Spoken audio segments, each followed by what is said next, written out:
Aunque no os guste el fútbol, seguro que habéis visto algún pedazo de algún partido y es tan frecuente, ¿no?, la imagen de un futbolista que hace una falta, el árbitro pita en contra y el autor de la falta pues se revuelve, indignado, no le he tocado, no le he tocado. Y a veces lleva la pierna del contrario entre los dientes, ¿no? Pero yo no le he tocado, no le he tocado. Y probablemente sea una de las imágenes más gráficas que resumen pues lo que es el tono de nuestro tiempo, de nuestra sociedad, donde la voz de la conciencia ha sido acallada por completo y todo sentido de culpa pues ha desaparecido.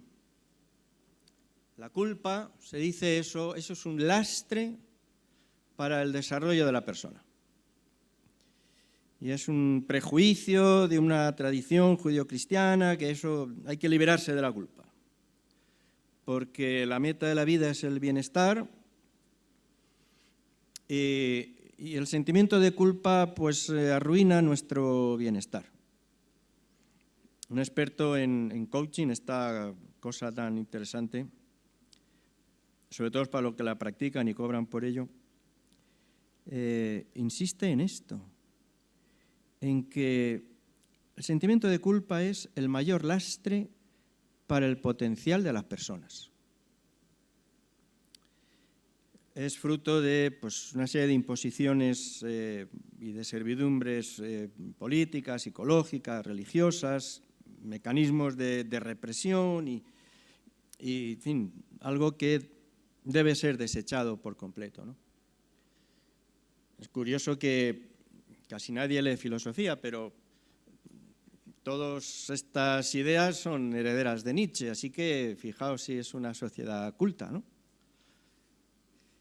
Decía que la moral cristiana es malestar, produce malestar, es porque envenena el gusano de la conciencia. Y de todo eso hay que librarse. Y es verdad que existe un sentimiento de culpa que es neurótico, que es masoquista, que es enfermizo, ¿no? Pero hay un sentimiento de culpa, de culpabilidad, que resulta sanador, porque nos lleva a la reconciliación con Dios y produce crecimiento personal. Y de este sentimiento de culpa, esta conciencia de mal propia, es de lo que yo quisiera compartir esta mañana, tomando como referencia el Salmo 130. Hay 7 salmos en el libro de los Salmos que llamamos salmos penitenciales, porque expresan este sentido de reconocimiento de culpa. Uno de ellos es este Salmo 130, uno de los más conocidos. De lo profundo, oh Señor, a ti clamo. Señor, oye mi voz. Estén atentos tus oídos a la voz de mi súplica. Si mirares a los pecados, ¿quién, Señor, podrá mantenerse? Pero en ti hay perdón, para que seas reverenciado. Esperé yo al Señor, esperó mi alma, en su palabra he esperado. Mi alma espera al Señor más que los centinelas a la mañana, más que los vigilantes a la mañana. Espere todo Israel al Señor, porque en Él hay misericordia y abundante redención con Él, y Él redimirá a Israel de todos sus pecados. Este es un hombre con un sentimiento de culpabilidad que quiere tratar con ella.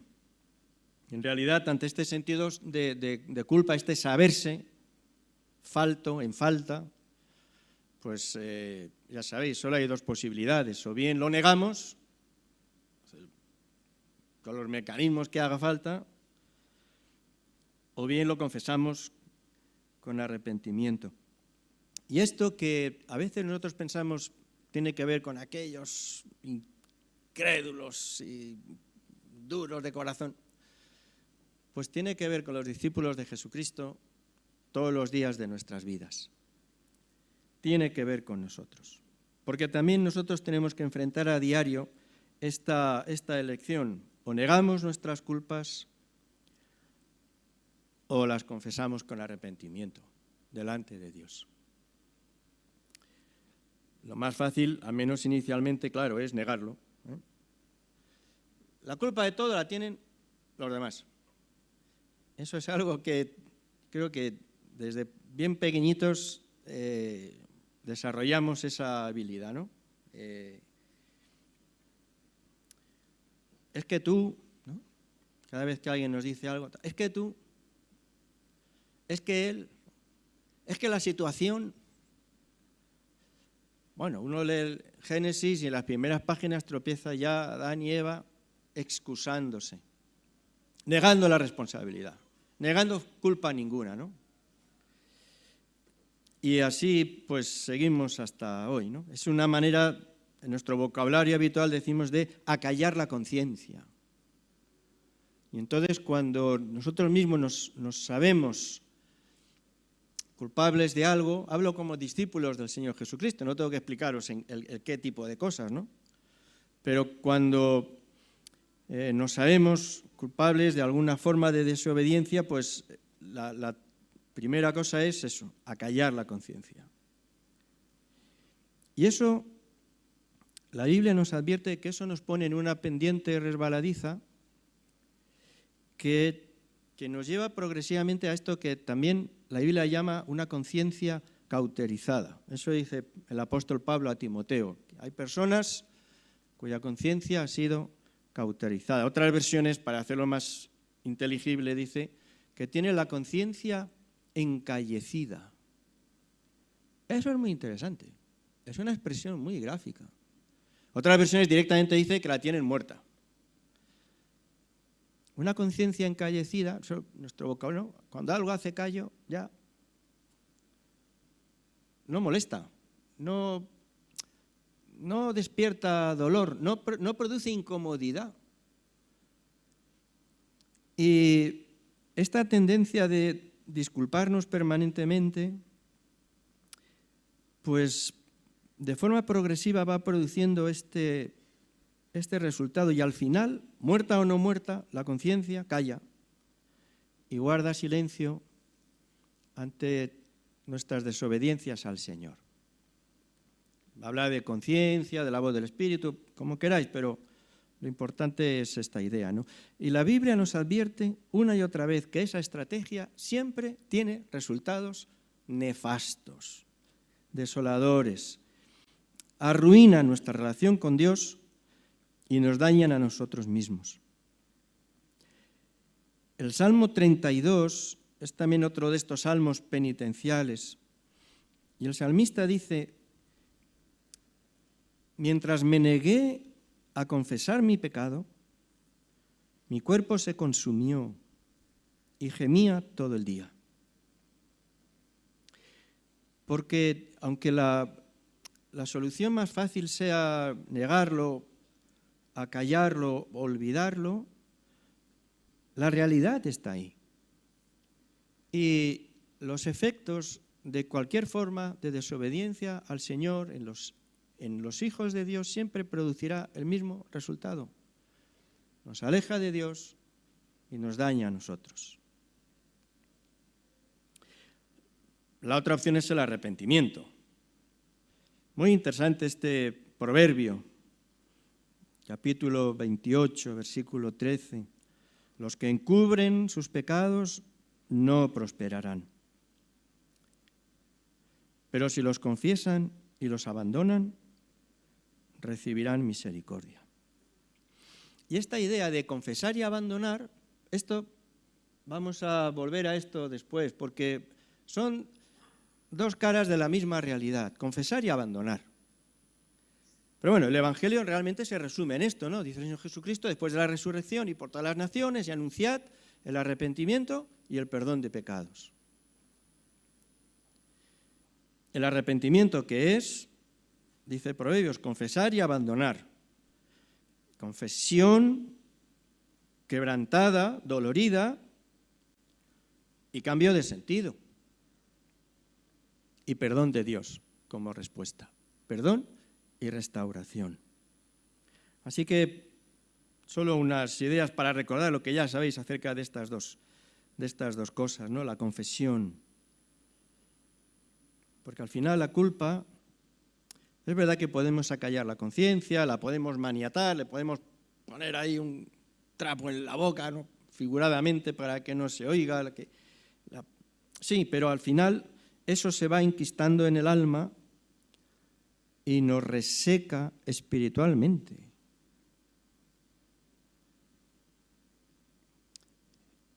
Los mecanismos de autoengaño son tan tremebundos que a veces uno dice, ¿vais que yo espiritualmente no me siento bien? Chapotea en el pecado sin el menor rubor, pero no sabe por qué no se encuentra bien espiritualmente. Qué cosas, ¿no? Me contaba un buen amigo médico, de un compañero suyo, médico también, oncólogo, un especialista en oncología que enfermó de cáncer y le llevaron al área de oncología, claro. Y este médico oncólogo, enfermo de cáncer, le decía a este amigo mío, quejándose de la administración del hospital, fíjate, qué desastre, que me han traído aquí a oncología, pues ya ves tú, no se aclaran. Y lo padecía, y él lo sabe, en fin, era un experto, pero se negaba a reconocerlo. Así que los mecanismos con los que nosotros podemos negociar con nosotros mismos y engañarnos a nosotros mismos probablemente son infinitos, pero los resultados, esos son inevitables. Y claro que la sequedad espiritual no se debe solamente al pecado, en fin, puede mil cuestiones, pero desde luego esta es una, ¿no? El único camino que conduce de verdad a la liberación, si queréis, al bienestar espiritual, es la confesión. No hay otro. De ninguna manera. Podemos tirotear la voz de la conciencia, pero el resultado siempre será el mismo. El salmista en el Salmo 32, de la misma manera que dice que mientras me negué a confesar mi pecado, mi cuerpo se consumió, estaba muerto por dentro, añade a continuación, finalmente te confesé todos mis pecados y ya no intenté ocultar mi culpa. Me dije, confesaré mis rebeliones al Señor. Y tú me perdonaste. Y toda mi culpa desapareció. Eso es. Es la misma actitud del salmista en el Salmo 130 que hemos leído, ¿no? Utilizo otra versión. Desde lo profundo de mi desesperación, Señor, clamo por tu ayuda. Escucha mi clamor. Presta atención a mi oración. Es la tristeza del arrepentimiento. Tan interesante, en la segunda epístola a los Corintios, el apóstol Pablo habla de dos formas de tristeza, que nacen de razones distintas y producen efectos diferentes. Y escribe, capítulo 7 de la segunda carta a los Corintios, a propósito de un conflicto que habían tenido allí, unas situaciones de pecado también, dice, fuisteis contristados, entristecidos, para arrepentimiento, porque habéis sido contristados según Dios, y la tristeza que es según Dios produce arrepentimiento para salvación, de la que no hay que arrepentirse, pero la tristeza del mundo produce muerte. Así que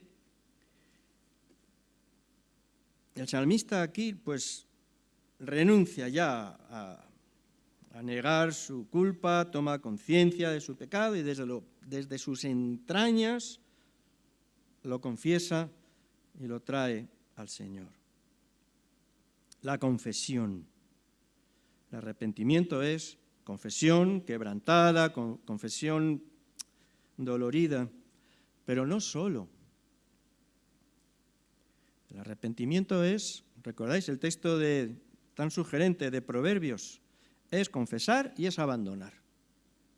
Ay, amigos, es confesar y es abandonar. Eso es el arrepentimiento. En realidad, los evangelios no hablan acerca del arrepentimiento. Para ser más finos, ¿recordáis? El evangelio habla de los frutos dignos de arrepentimiento. Evidencias del arrepentimiento. Cuando alguien comete algo que es incorrecto, la cuestión no es solo que lo reconoce y lo lamenta, en fin, puede revolcarse por el suelo, bueno, está muy bien. La cuestión es qué va a hacer al respecto para que no se vuelva a producir. He visto situaciones de adulterio que son devastadoras en un matrimonio, pero que se han superado.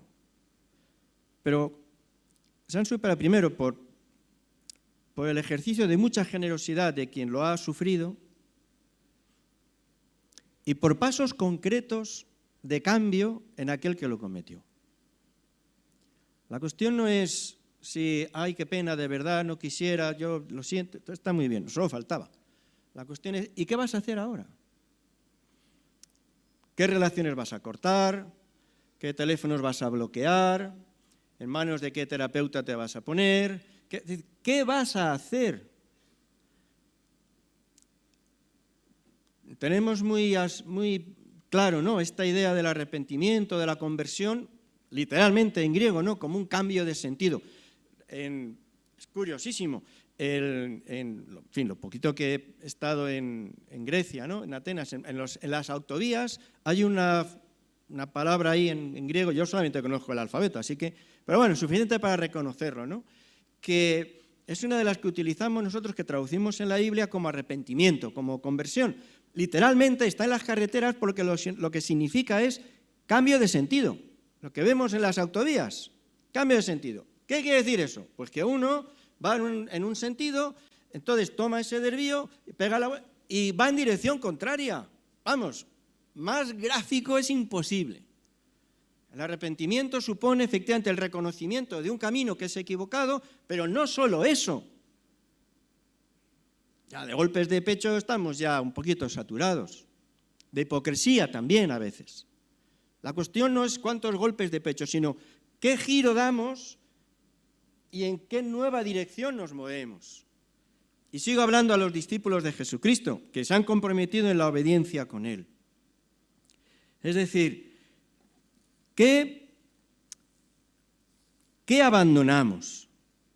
Hablamos también del arrepentimiento y de la conversión como una metamorfosis, ¿no? Y decimos, bueno, éramos gusanos miserables y ahora somos como una mariposa. Bueno, sí, la cuestión tampoco hace falta insultarse mucho, no es necesario.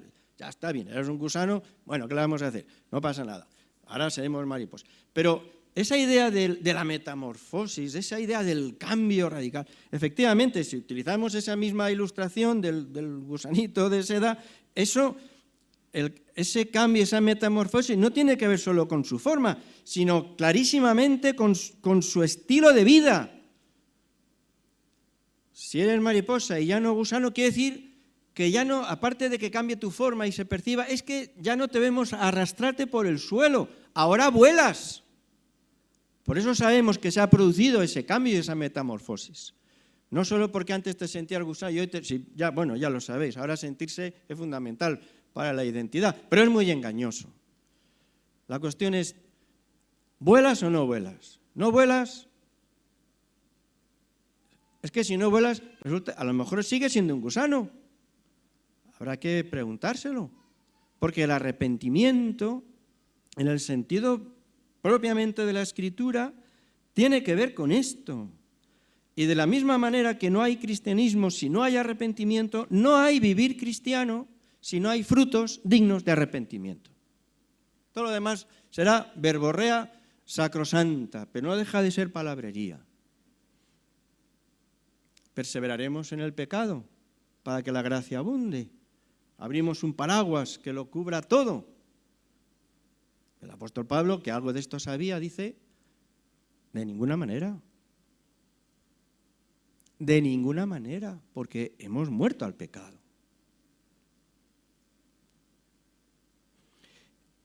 Y en estas, ante un corazón que confiesa quebrantado y hace los cambios necesarios,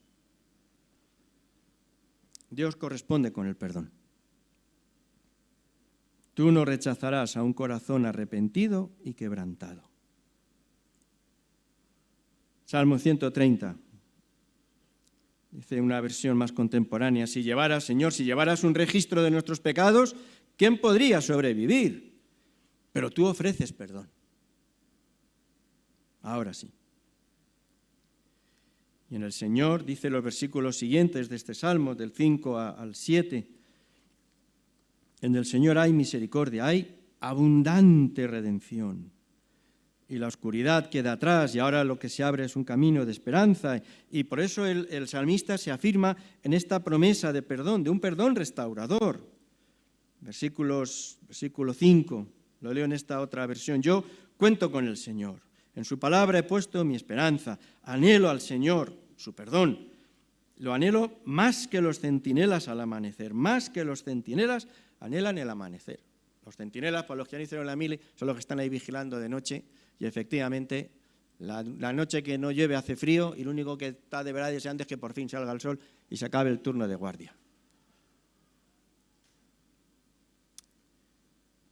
Claro, el salmista no terminaba, no estaba todavía esa declaración perfecta del perdón que encontramos en el Señor Jesucristo. Un perdón que no hay que esperar, que no hay que aguardar, que no requiere de más elementos que los que ya hemos mencionado, y a los que el Señor responde con un perdón completo y una restauración completa. Para quien vive así la realidad de la desobediencia, que es común en todos, pero para quien lo vive con este sentido profundo de confesión dolorida y con un anhelo sincero de cambio y de abandonar todo lo que no conviene, para estos es también la palabra y la promesa del Señor.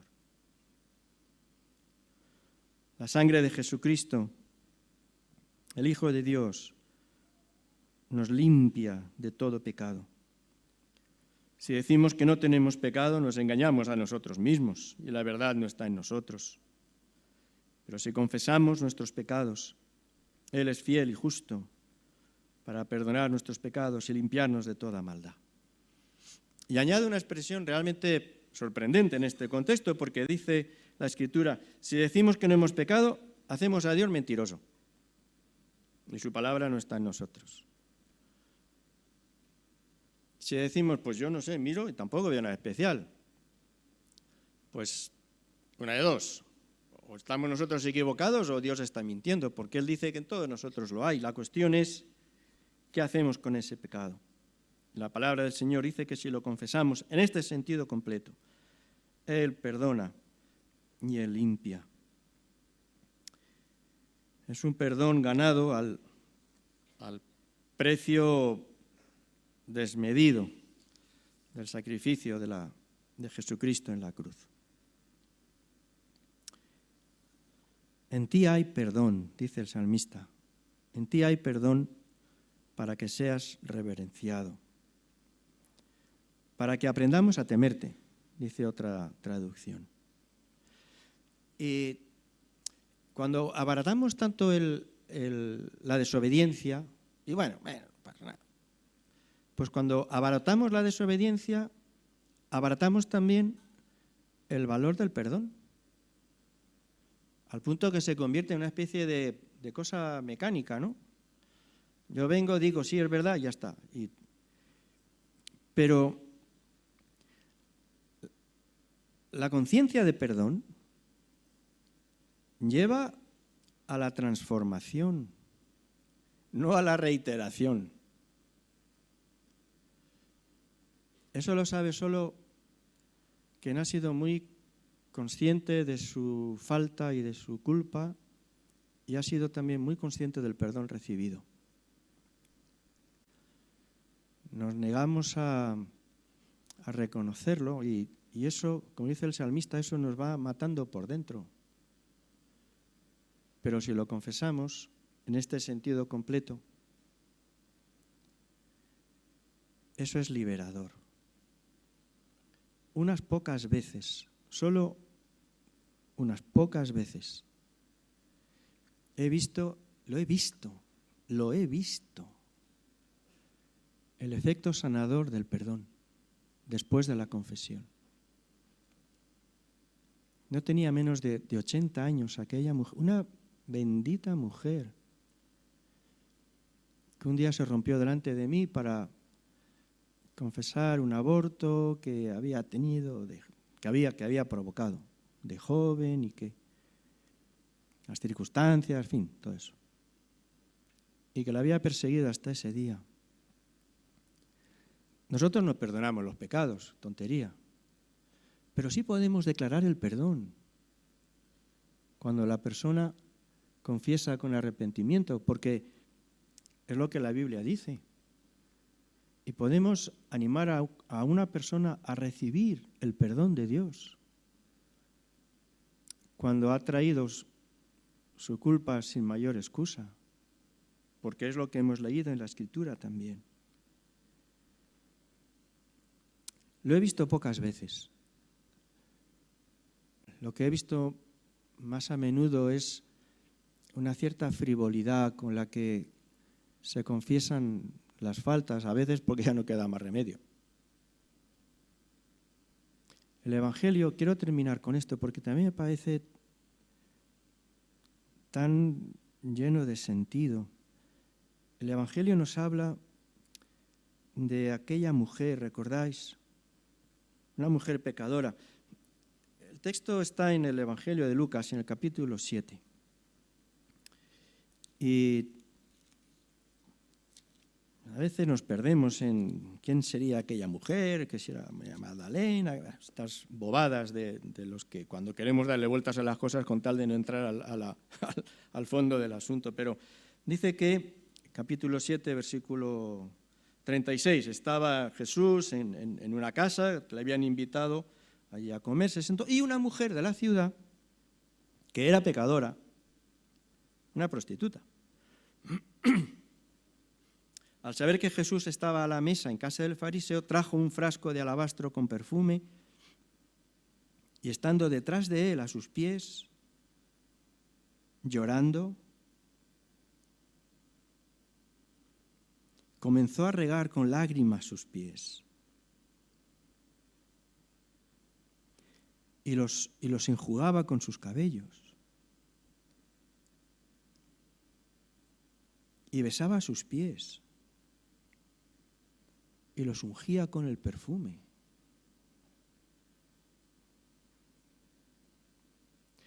Nosotros hacemos memoria del sacrificio de Jesús. Yo lo hago por mí a través de estos símbolos del pan y del vino, ¿no? Y a veces es tan conceptual, no digo superficial, pero tan conceptual. Pero se mueven y se conmueven tan poquitas cosas por dentro. Pero mirad esta mujer. A algunos aquello les parecía un poquito excéntrico, en fin, fuera de lugar, ¿no? Pero claro, Jesús se dirigió al dueño de la casa que le había invitado y dice, mira, ya lo sé, pero tú es que no has tenido un solo gesto para conmigo y sin embargo mira a ella. Dice, sus muchos pecados le son perdonados porque amó mucho, mas aquel a quien se le perdona poco, poco ama. La traducción es muy literal, pero no nos deja entender bien lo que Jesús está diciendo. Delante de Dios todos somos igualmente pecadores. La diferencia es que aquella mujer se sentía especialmente pecadora. Y por eso, al saberse especialmente perdonada, se sentía también especialmente agradecida. Y la manera de expresar ese agradecimiento, esa acogida, esa aceptación del Señor, pues fue con este gesto que salía de sus entrañas. Porque solo quien de verdad percibe la gravedad de su falta y de su culpa, agradece de verdad el perdón recibido y también de verdad busca el poder restaurador del Señor.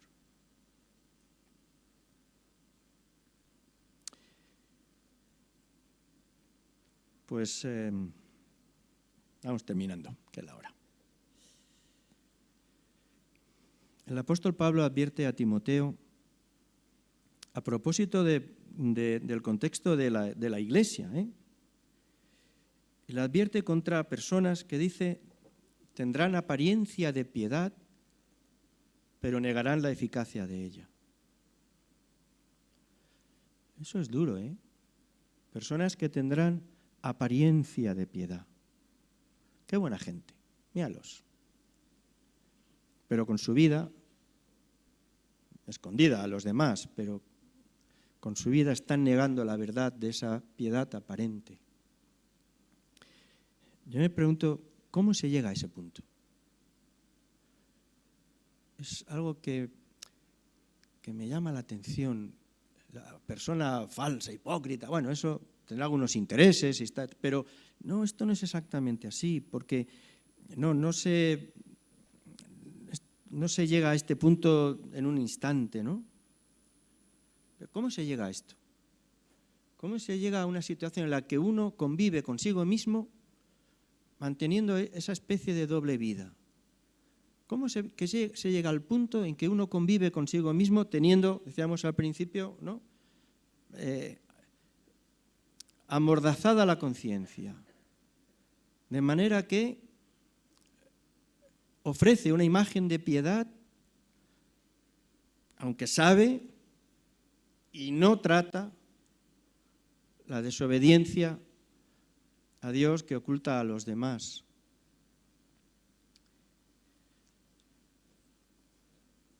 Pues, llegados a ese punto, solo podemos pedir que sea el propio poder de Dios, ¿no? El poder del Espíritu de Dios quien rinda a la persona, ¿no? Y pueda cambiar esa actitud de permanente excusa en esta otra de los salmistas de, es verdad, aquí está. Esto no puede ser, esto no debe ser, esto no quiero que sea, necesito hacer un giro y abandonar en el poder de Dios, claro, todo lo que debe ser abandonado. Hablando acerca de la culpa o no culpa, Eliú, que aparece en el libro de Job, sin saber toda la verdad, pero le anima a Job a que haga una oración que a mí me parece tan sugerente. Tú dile a Dios esto: enséñame tú lo que yo no veo. Y si hice mal, no lo haré más. A veces llegamos a un punto en que ya, de triturada la conciencia, es que ya ni respira, ¿no? Está encallecida, ya que nada nos advierte. Pues, Señor, enséñame tú lo que yo no veo. Líbrame, ¿recordáis el Salmo? ¿Quién conocerá sus propios errores? No, pues líbrame de los que me son ocultos. Y al tiempo, por si alguien lo necesita de vosotros aquí esta mañana, el anuncio de un perdón tan completo y tan absoluto que es restaurador como no lo puede hacer la obra de ningún terapeuta humano que pudierais imaginar. El perdón de Dios.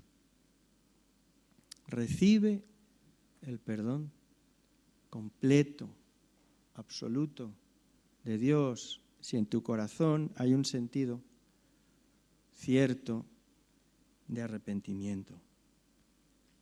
Oh Israel, termina el Salmo, espera en el Señor, porque en el Señor hay amor inagotable, su redención sobreabunda, y Él redimirá a Israel de toda clase de pecados. Nadie puede hacer esto sino Dios.